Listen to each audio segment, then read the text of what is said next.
Okay, in this video, I'm going to show you how to use Power Query to do some transformation of the data. So let's say that you're wanting to build a process that you're regularly going to grab a report, and from that report, or from that data, do some analysis with other data sets. And I'm going to show you how within Power Query you can do that. And the data file that we're going to use, this is something that I can run at Angelo State. There's all kinds of different Cognos reports that I can run, and here's one sample where I can look at for any semester. In this case, it's just this spring semester. I can look at by college, by major, and I can look at the registered student count.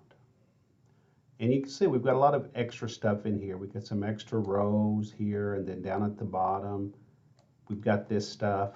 And really, I don't need all that. I just need this data. So how can I do that and set up an automated process so that when I get another data set, I don't have to do this physical manipulation every time? Can I automate that? And then also, can I maybe aggregate this where I can just see what the head count is by college, ignoring major? Or maybe I want to add another column that gives me head count by if it's a STEM degree. We know we have some STEM degrees within the College of Business, MIS, but also we've got mechanical engineering and civil engineering, the math classes. So is there a way that if I could write a formula, determine what that STEM degree is, can I aggregate by that? So that's what I want to do. I want to be able to show you how we can data wrangle. And this is one of several videos on data wrangling we use in Power Query. Within Excel, they call it transform. I think the cooler term is data wrangle. You'll hear that a lot when you're out there looking for jobs.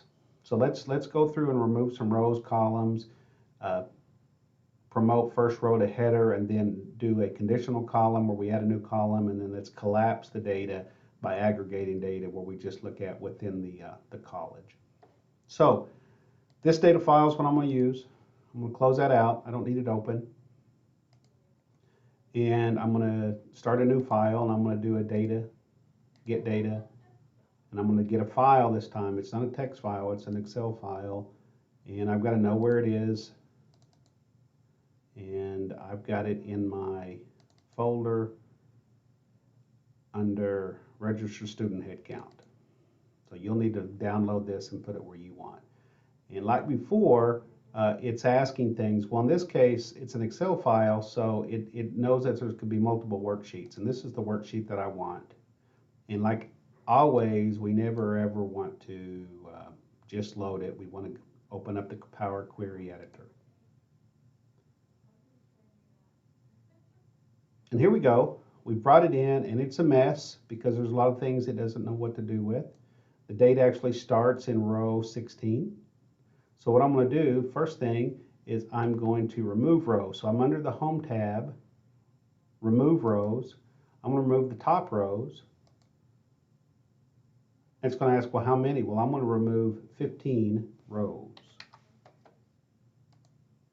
Like that.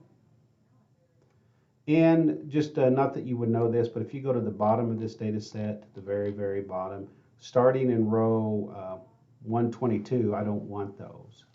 Those are bogus. So I'm also going to remove rows from the bottom. And how many rows from the bottom? It looks like it's 1, 2, 3, 4.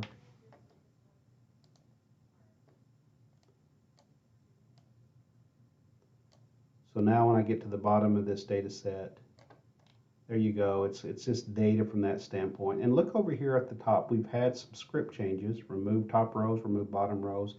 The other thing I'm going to do is that if I scroll to the right, for whatever reason, it brought in columns that are useless. I don't need any of these, columns 5 on. So you can highlight all these like this. And then, so I'm left clicking and just highlighting them, and hold the shift key, control key down if you want to grab some more. And then right click, and I can just remove those columns. There you go. And I'm going to delete this. I'm going to start over. Or you can highlight the ones you don't want to delete. So if I grab these right here, those are really the ones I want. And then I right click and then remove other columns. So Now we're getting somewhere. We're cleaning this data up. So again, if I would change this and bring in a different year, all this is automated and this script will run again. And we probably want to name it, call it what we want, whatever that is. Headcount query.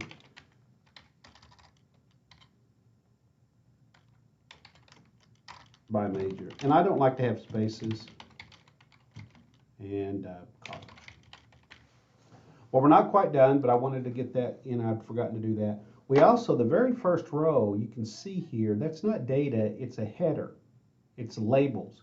So we want to go back to the Home tab, and I want to promote or use the first row as headers. Now we're getting, now it guesses, and now the name of this column is called term. It's got it as a text. I'm going to leave it that way. Maybe you want to do something different. This is also text, and then this is treated as a number. All right, so we've cleaned a lot of the data. Let's do a little bit more stuff.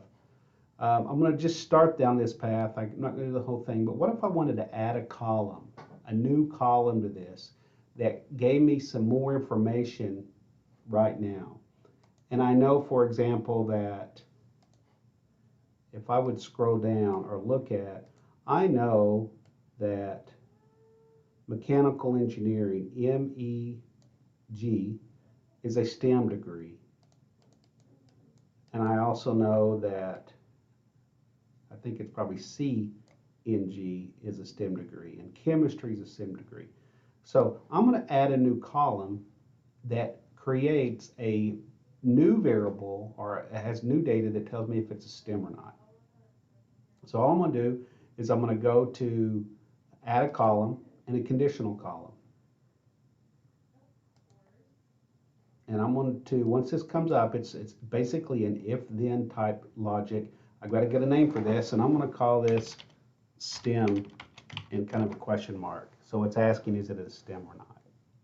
And I'm going to say if the column name, if major equals, now there's a lot of them, but right now I'm just going to say MENG, MENG,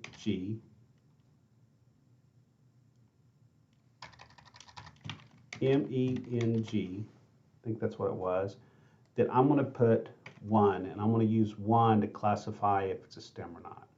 I'm going to add another one, add a rule. If the major equals CNG, it's also going to be that. And I can just keep adding rules. I can add other rules. I know that my MIS degree within the College of Business, within the department, that's also a STEM degree. And I can do this, and then otherwise, right now, I'm just going to put 0.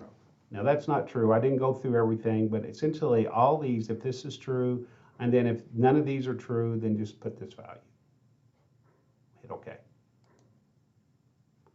And if you scroll down, it takes a while, but you can see we've got some 1s here, some 1s, some 1s. So we can do this. Now, I only did just 3 of them. You would have to do all of them if you wanted to do this, but look what you can do. I've started down this file, and I could go back, and I can edit it. So look at that. I can go back and start changing, and maybe I don't want to say 1. Maybe I want to say yes, yes, like this, and to be determined, something like that. But I could keep adding. I could say, well, what if it's math? I don't know what the math code is, but let's guess and say it's MTH. Actually, let's just say it's MATH. We'll put yes. So again, we created this, and we've got some that are TBD, and then there's some yeses there that pop up. There's math. So that is how to do conditional columns. And again, how I did that was under add column conditional. If I don't want any of that, boom, I can get rid of it. I've lost it, and I'm back to my original count. Let's do one more. Let's group by. let's do a grouping. Now this is something you have to be careful about, and usually when you're using Power Query, you're not doing a lot of grouping. You want to do that somewhere else, but you can, and I just want to show you how to do an aggregation or grouping of data. So let's say on this, the only thing that I want to do is I don't really want the major. I just want everything to be aggregated by college. So I want this number to be added to this number, to be added to this number. I want these all aggregated by college. So if I go under the Home tab and do a group by, the Home tab usually has a lot of the ones you use most often. So under the Home tab, group by, and it's, what am I going to group by? Well, I'm going to group by college. And I'm going to have a new thing, which is going to be updated student count. And what do you want to do? I want to add some, what column, which that's registered student count. So look what I'm going to do. I'm going to aggregate by this, by college, by summing, and what I'm going to do is sum this, so it's going to aggregate. Now look what happens when I do this. So really what I'm going to wind up with are two columns of data. I'm going to have the college and the updated student count. I'm going to lose this column and I'm going to lose this one because I'm not aggregating by these. You can if you want to keep those, but right now this is the only thing I'm getting. So look what happens when I do this. Boom. I now have all of my colleges and the aggregation of those. I lost everything else. So sometimes this would be a unique query where you're just basically aggregating and you'll need that, but you still need the other data. So you might have this might be a special type of query that you need to get. If this is what I'm looking to do, if this is the sole purpose, well now I can go do a close and load to and decide where I want to put it. Do I want to add a connection and add it to the data model, which is common, or do I want to drop it directly in Excel? That's up to you on how you want, where you need the data to do something. Usually we'll want to put it to the data model and only create a connection. Okay, I'll do some more data wrangling videos next. Thanks.